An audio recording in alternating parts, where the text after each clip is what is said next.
Rev up your engines.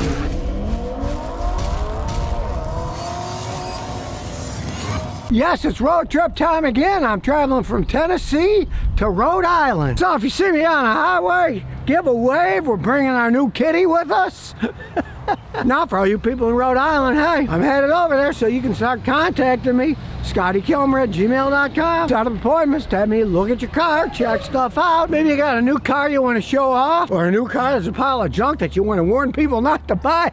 I'm all ears. Just get a hold of me. We'll set up a time and we'll make a nice video about it, showing the world the truth about cars. Now I'm finishing things up here in Tennessee, taking this 200 amp hour 2560 watt hour battery to the lake to put in the boat. Check it out, see how it lasts. As per usual, I check stuff over time. You can see this one's dirty, see if it's going to last with the trolling motor for any length of time. 200 ampere hour, so it should last quite some time. Should be pretty good, but you never know. Only time will tell on that one. Now before I take off and see what happens on the road between Tennessee and Rhode Island, I'll show you a couple of things that I found while I was in Tennessee this time. In my effort to find the perfect electric bike, I've been trying out this new one. It's called King Bull. It's kind of interesting. Now I found it pretty good for a few reasons. One, if you're going downhill, I got it going 34 miles an hour just using the throttle. But it's a cool folding bike. Check this out. You can get this out of the way. You can get that out of the way. Then you can flip this.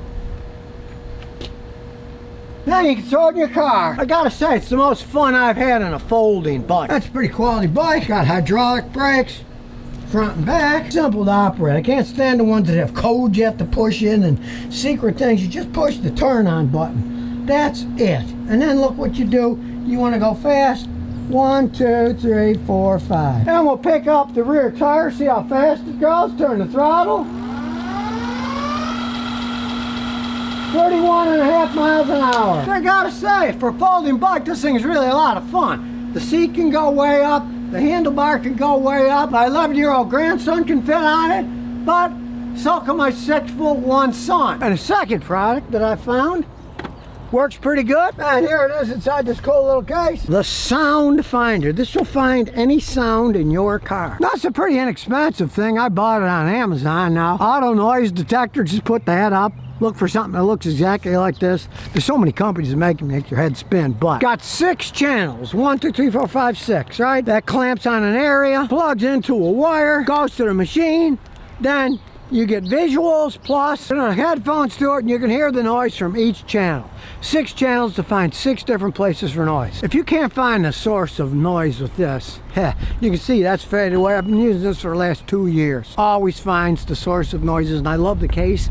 This is one of the few tools I have that I haven't lost parts, because they all actually fit back in the case. Not, oh, it can't get it back in. It zips up. Everything's in here. When you need it, you take it out. When you don't, you throw it back in a trunk. So off we go on a road trip. Day one, even oil tankers look cool at night on a highway. And as you can hear, there's a new passenger.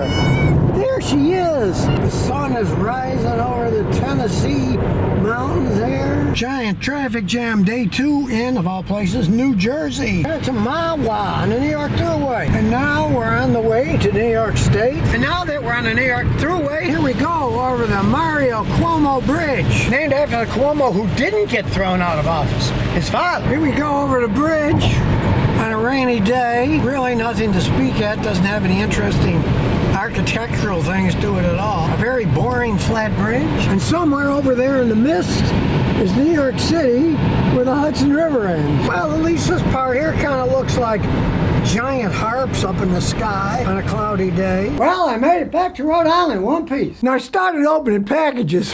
One of the strangest things I've ever seen was in it. This Chinese company sent a doll of me. Look, it's even got the little hoodie on it, right?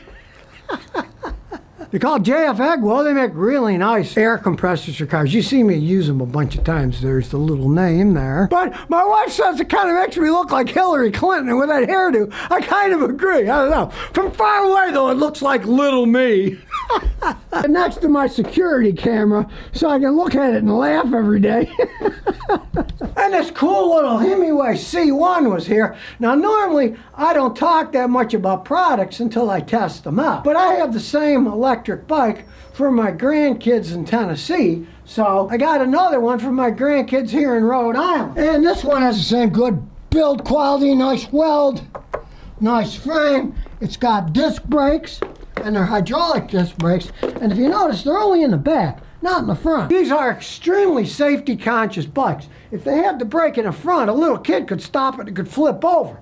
This is at the back, so they won't flip. And when you turn it on, it'll only go like 7 miles an hour when you turn it on first. Then it's got a second speed and a third speed where it can go up to 14 miles an hour. But for kids learning to drive, 7 miles an hour isn't too bad. As you can see, when I turn it on, it's on speed 1. So when we pick up the tire, watch.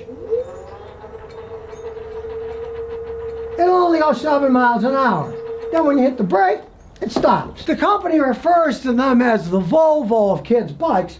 In terms of the safety, Volvo is always known for safety. I gotta say, my grandkids have had fun with Tennessee. The ones in Rhode Island, they can have fun now too. Now these are relatively expensive kid bikes, but they're solid built. I mean, they're real solid built. They got nice tires on them, and they're a lot of fun. They've got a riot driving around. I'm sure the kids in Rhode Island will like it too. Now, what did I learn on this road trip? Well, I saw a whopping 1 Tesla and 1 Lucid electric car between Tennessee all the way to Rhode Island. So this electrification of America, as far as I'm concerned, at least for most of America, is a line of horse manure. Now, on the other hand, we had a vacation in Mendocino, California. I saw hundreds of Teslas in California. That's another world in California. I mean, I couldn't even find a gas station to fill up my rental Toyota Corolla on the way back. I thought, great, there's one by the airport. And I go in, and what was it? It was a natural gas fueling station for vehicles that run on natural gas, right? They didn't have any gasoline, so I had to pay a ridiculous fee for filling it up at the rental car company because there were no gas stations around. I guess the Californians like to pretend that, oh, they don't use gasoline, they're all electric. Well, let me tell you, there's still hundreds of thousands, millions of gasoline and diesel cars in California running all over the place. All the Park Service guys were driving gasoline or diesel trucks. They were using gas chainsaws. They weren't using electric chainsaws. A lot of the stuff is total fantasy. Look into the real world, you'll see the electrification nonsense that's trying to be pushed on us by politicians is just that. Total nonsense. Looking forward to pushing back their new electric truck, 2026 or so. They're pushing back their electric SUV they were going to make in Oakville, Ontario. They say to 2027, who knows? You know what I say? Don't listen to the horse manure, follow the money. If you want value for your money, just stay away from this electric crap. If people don't buy them, guess what? They'll stop making them. Hey, I saw 10 times more dead raccoons on the side of the road as I did electric cars going down the road. And that's a long 2-day trip driving 9 hours a day at the speed limit on the highway. But be that as it may, I am now back in Rhode Island, so feel free to make appointments with me. ScottyKilmer@gmail.com. I'll check out your car, help you figure out what's wrong with it, maybe help you buy the right car, maybe tell you to get rid of your car, or maybe tell you those guys at that garage really ripped you off. Feel free, I'm here for 3 months.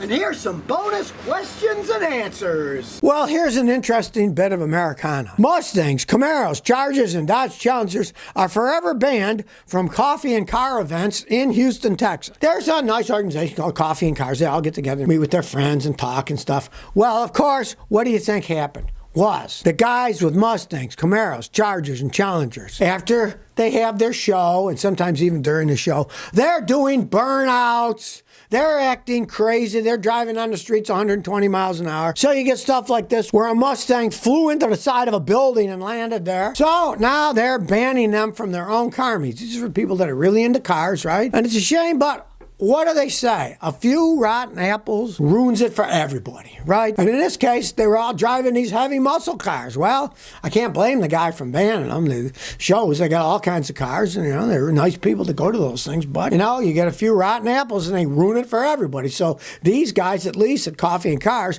in Houston, they're throwing the rotten apples out and trying to keep the good ones. So I say, good on you. Get rid of the people that are causing problems and make it so everybody else can have a good time and share all their information and have some fun, right?